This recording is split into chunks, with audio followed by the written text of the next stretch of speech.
nosso programa de hoje é sobre Viseu, a cidade de Viseu, uma cidade nobre, vigorosa, capital das Beiras, com o concelho de 100 mil habitantes. O que é interessante é notar a maneira como esta população tem evoluído.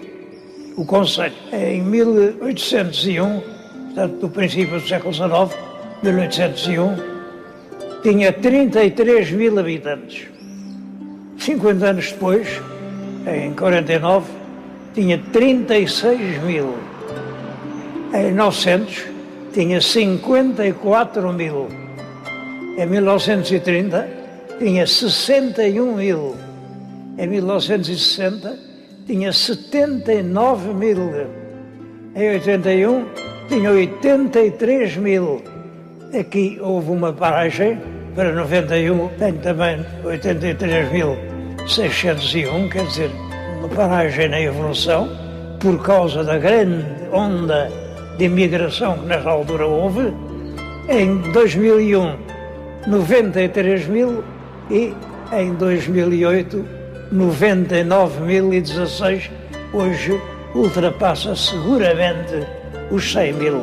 Quer dizer, em 200 anos, um crescimento contínuo que tem levado à formação de uma das grandes cidades portuguesas. As origens de Viseu são antiquíssimas, mas são mal conhecidas. Penso que tudo terá tido origem num castro ibérico, naquela região onde hoje está a Sé, aquele morro. E quando os romanos instalaram aquilo a que hoje chamamos a Cava de Viriato, e que não tem nada a ver com Viriato, que é um acampamento romano, à volta desse acampamento foram-se instalando mercadores, vendedores, frutas, carnes, abasteceu o exército, no fundo, e são milhares de pessoas que se juntam para servir as legiões. Pouco a pouco, o que era um simples acampamento transforma-se numa povoação que se vai alargando em direção ao ponto da catedral e que acaba por formar uma cidade contínua. A cidade que vai desde a atual Cava, chamada de Viriato, até lá em cima, aos morros da Sé. Essa cidade, no século VI, os suevos criaram uma diocese, uma sé religiosa. Começa então a lenta construção desse extraordinário edifício, que é a Sé de Viseu.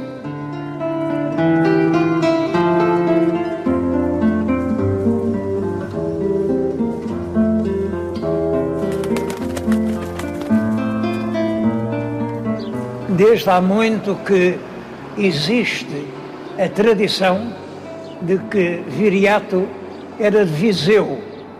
De facto, não há razão nenhuma para o dizer, nenhum documento o indica, pelo contrário. Há uma indicação, realmente, de um escritor grego, segundo o qual ele pertencia às tribos da Lusitânia do lado do mar. Portanto, não se indica Viseu. Pode ser desde o Porto até Lisboa, qualquer região poderia ter sido. Viriato sustentou uma guerra vitoriosa contra Roma durante anos, em que desfez completamente as legiões que eram mandadas para o destruir. Essa guerra que é mal conhecida, mas pelo armamento, existe em Belém uma das armas de que eles serviam, é uma espécie de foice de cortar cabeças, que se usava na horizontal. Eles, a cavalo, nos velocíssimos cavalos lusitanos, percorriam e realmente aquilo era invencível. Muitas legiões foram destruídas com essa cavalaria lusitana. Viriato acabou por ser vítima de uma cilada que Os romanos lhe armaram porque, ao fim de alguns anos, os romanos concluíram que não podiam ter ganho daquele homem que tinha conseguido reunir todas as tribos da Lusitânia contra o poder romano.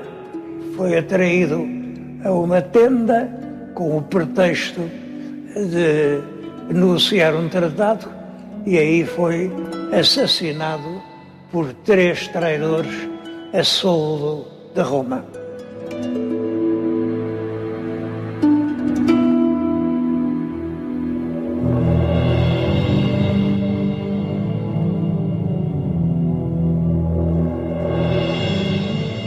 O lugar não podia ser mais próprio para o nascimento de uma grande cidade. É um círculo gigantesco de montanhas e ao centro fica Viseu. Essas serras, é a Serra de Estrela, que se vê ao longe, o Caramulo, São Bacário, a Graeira, Montemuro, Liomil, a Lapa, e todas elas fazem realmente um círculo. No centro nasce Viseu, que a partir de Viseu os romanos constroem estradas, vias militares, para norte, para sul, para leste, para oeste, para todos os pontos onde pudesse ser necessária a intervenção das legiões para a pacificação do território. Desse sistema de estradas, hoje não existe nada. Foi tudo destruído ou coberto, mas realmente isto é um exemplo da falta de respeito com que no nosso país se tem tratado as estradas romanas, que eram um dos principais documentos e monumentos do processo de romanização. Foi através da construção de estradas, mobilizando turbas, centenas e centenas de indígenas, que se espalhou a cultura romana, a língua romana, e que a antiga população hispano-romana passou a falar o latim.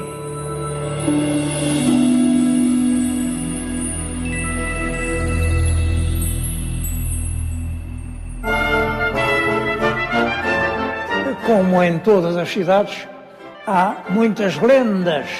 Ainda hoje, no brasão da cidade, vê-se um guerreiro a tocar uma trombeta. É o rei Ramiro II, que foi condenado a tocar a buzina até se esvair e ficar sem forças.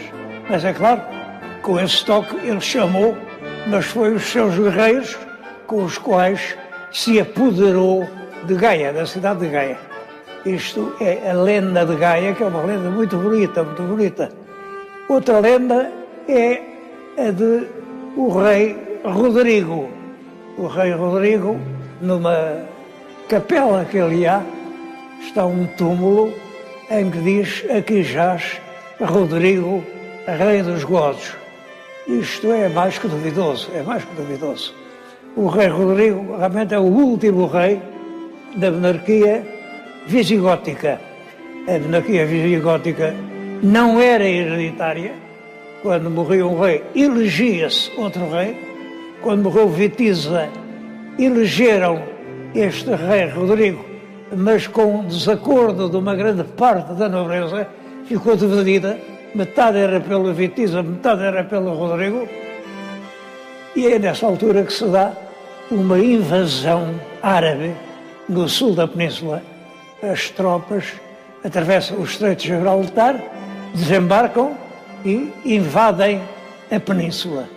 O rei Rodrigo vai se opor com os seus homens, mas é preciso compreender isto.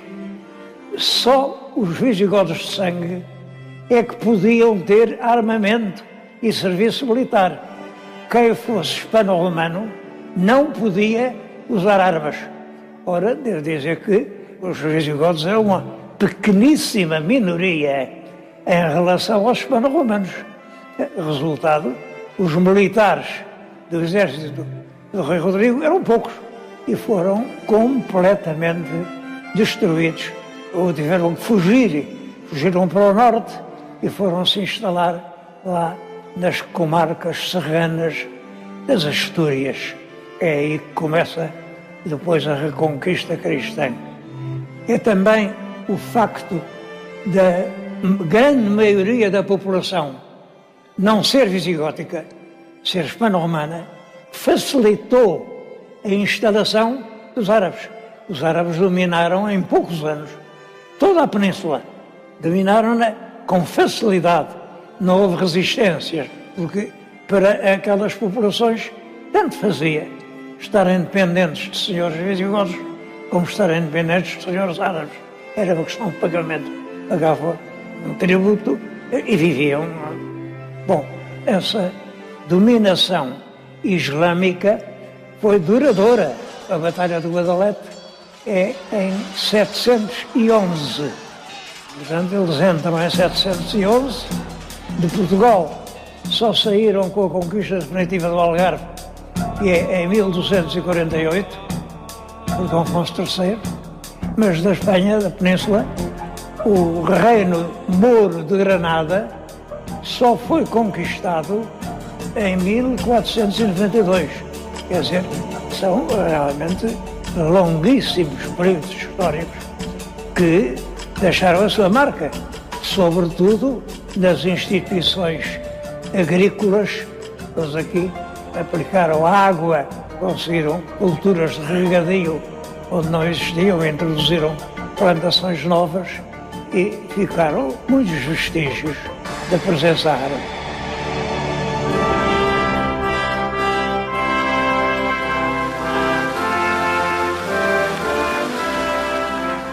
Um ponto em discussão é se Dom Afonso Henriques nasceu ou não em Viseu.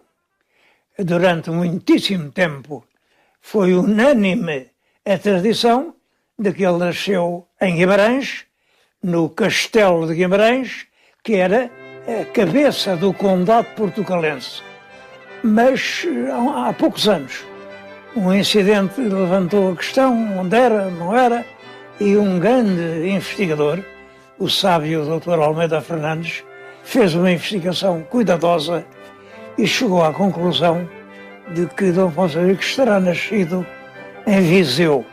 Mas concluiu isto pelo seguinte: seguiu os passos da Condessa Dona Teresa e viu onde ela esteve mais tempo, durante aqueles anos em que Dom Afonso Henriques provavelmente nasceu. Claro que o menino nasceu onde estava a mãe, isso não há dúvida. Agora, o que não temos é a certeza do ano em que o primeiro rei nasceu. Portanto, apesar de tudo, julgo que ainda não há razões para pôr de parte a tradição de Guimarães, que aliás é a que está de acordo com o processo de formação nacional e com, enfim, com tudo quanto sabemos do século XII.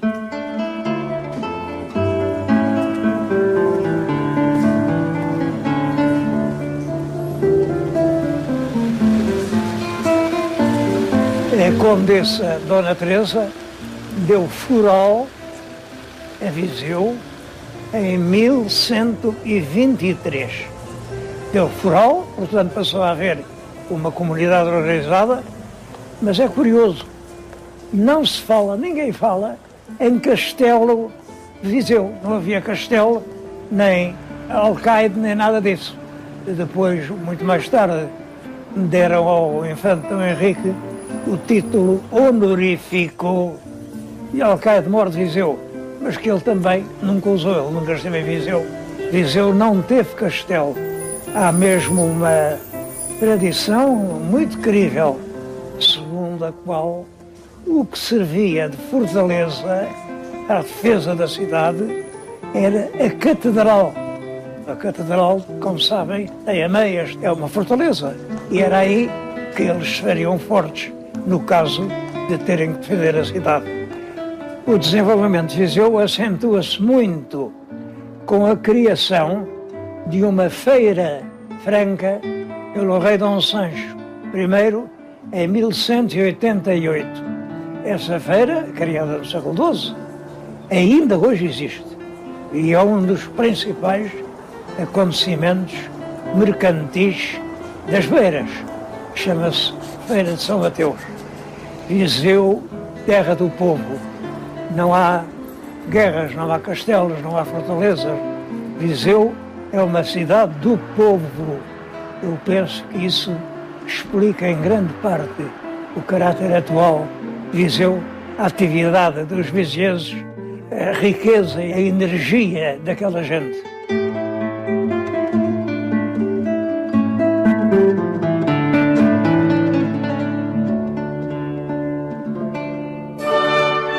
Talvez o nome mais ilustre da cidade de Viseu seja o do cronista João de Barros, que além de ser um grande vulto literário, é um exemplo de elevação moral realmente raro em Portugal. O rei deu-lhe primeiro a feitoria da mina, de onde se vinha rico, ele veio pobre, nomeou depois administrador das casas da Índia da mina, era um lugarão, era quem vendia toda a especiaria. Ele conseguiu estar lá uns anos e sair completamente pobre. O rei depois deu-lhe umas capitanias no Brasil, a capitania de Pará e a capitania do Ceará.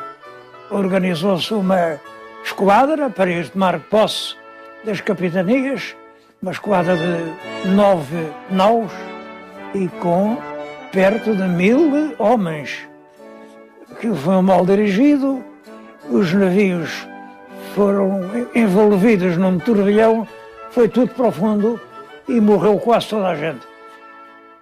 Pois João de Barros tomou a seu cargo pagar as dívidas dos quase 1000 homens que morreram no desastre, pagando às viúvas ou aos órfãos as dívidas que eles tinham. É claro que era imenso e João de Barros morre na miséria por estar a pagar dívidas que não eram dele. Isto é um exemplo de altitude moral que não é frequente no nosso país.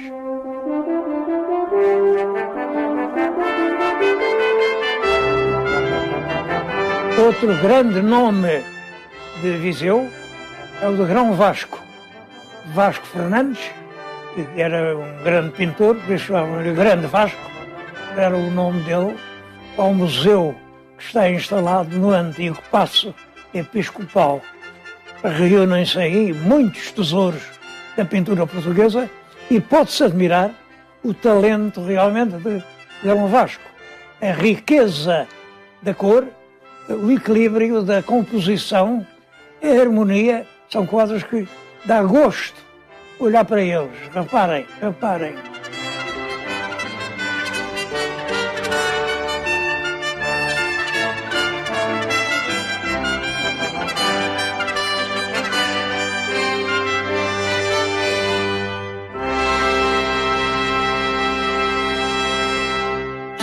Outro nome que eu não posso deixar de referir é o do fadista Augusto Hilário, que no fim do século XVIII cantava no chopal com a sua voz de cristal. Hilário morreu há mais de 100 anos, ainda hoje é recordado, ainda hoje é cantado nas basílicas do fado. É um grande nome, equivalente talvez ao da Amália Rodrigues, Augusto Hilário. Hilário era fadista e era estudante, e estas duas coisas casam-se mal. Ele morreu aos 32 anos e ainda era estudante de medicina, estava já no fim, mas morreu e a sua morte ainda hoje é recordada.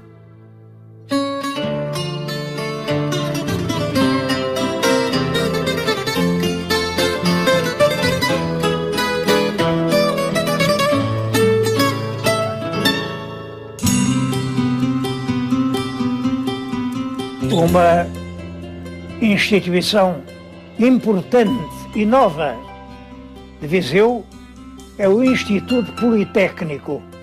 Foi criado em 1979. Os institutos politécnicos são uma ideia minha, foi o plano e o decreto é meu, e destinavam-se a criar quadros técnicos para o desenvolvimento do país. Isto não precisa de títulos, senhores doutores, isto precisa realmente de quem saiba trabalhar, quem saiba fazer as coisas. Saber é saber fazer. Era nessa ideia que o Instituto Politécnico vinha à escala distrital e não como universidade na escala nacional, criar quadros técnicos para o desenvolvimento das atividades predominantes na região. Estão a funcionar muitos institutos politécnicos, embora a ideia tenha sido um pouco desvirtuada, tendem a fazer uma espécie de universidade de segunda, uma universidade curta. É um erro. O ensino politécnico é, por si próprio, uma instituição que pode arrancar com este país para a frente.